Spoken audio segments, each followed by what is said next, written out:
Magdadala ito ng maraming pera, kasaganahan sa buhay po ninyo. Matapos nyo po itong gawin, ay huwag ka na magtaka na ikaw po ay magsusunod-sunod ang mga blessing na darating. Huwag ka na magtaka na maraming pera ang darating sa inyo. At basta sasabayan nyo palalo ng sipag at tiyaga ha. Dahil ito po ay isa sa mga sikreto para mas maging masagana ang pamumuhay ninyo at ng inyong buong pamilya. Pwede mo itong i-share sa mga anak ninyo or kaya sa mga kilala ninyo. Pero wag nyo na sasabihin na kayo ay gumawa din kasi minsan may mga kumukontra.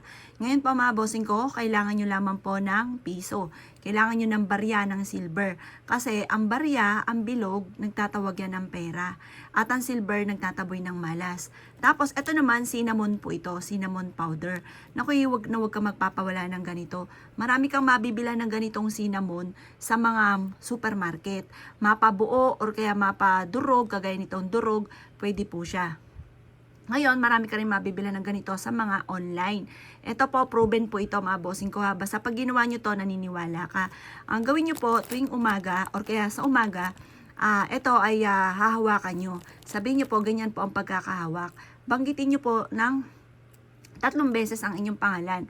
Halimbawa, Apple Pagyo, Apple Pagyo, Apple Pagyo. Magkakaroon ka ng maraming pera. Magiging masagana ang pamumuhay ninyo. Pwede nyo rin banggitin ang lahat ng miyembro ng pamilya. Magkakaroon ako ng maraming pera. Buong pamilya namin ay hindi mahihirapan tungkol sa usapin ng pera. Maraming pera ang darating sa akin. At pagkatapos, ibilad nyo to sa sinag ng araw.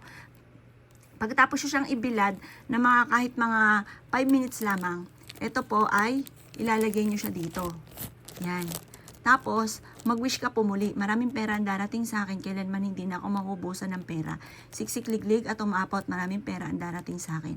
Ito po ay ilalagay nyo lagi sa bag po ninyo. Ilalagay nyo po ito sa wallet ninyo or kaya sa bulsa po ninyo. Kasi minsan tamad po tayo magdala ng bag, ay di sa bulsa nyo po siya ilalagay. Basta lagi siyang dadalhin kahit saan kayo magtungo. Pwede yung itong ilagay din sa lagayan ng inyong mga kaperahan. Halimbawa, meron kang negosyo, sa kahan ninyo, ilagay nyo po siya. Magdudulot ito ng kasaganahan. Ito po, mapapansin po ninyo na lagi ka magkakaroon ng maraming pera, hindi ka nauubusan ng maraming pera. Mapapansin nyo, gagaan yung daloy ng swerte, lalo na sa pera. Tapos, sasabayan nyo pa ng sipag at tiyaga.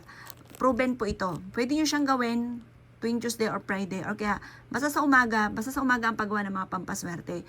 Mapapansin nyo po na mas magiging magaan yung daloy ng pera. Sa umaga nyo siya gagawin ng mga bandang 7:00 ng umaga. Mas pagagaanin nito ang daloy ng swerte lalo na sa pera. Subukan nyo po siya, napaka-epektibo po nito. Proven po ito at kayo mismo ay matutuwa sa pampaswerteng ito dahil napakadaming blessing na maibibigay po niya. Kaya ako ikigagawa ng ganito sa umaga. Mula sa puso, mag-wish ka na at good luck po sa inyo po lahat.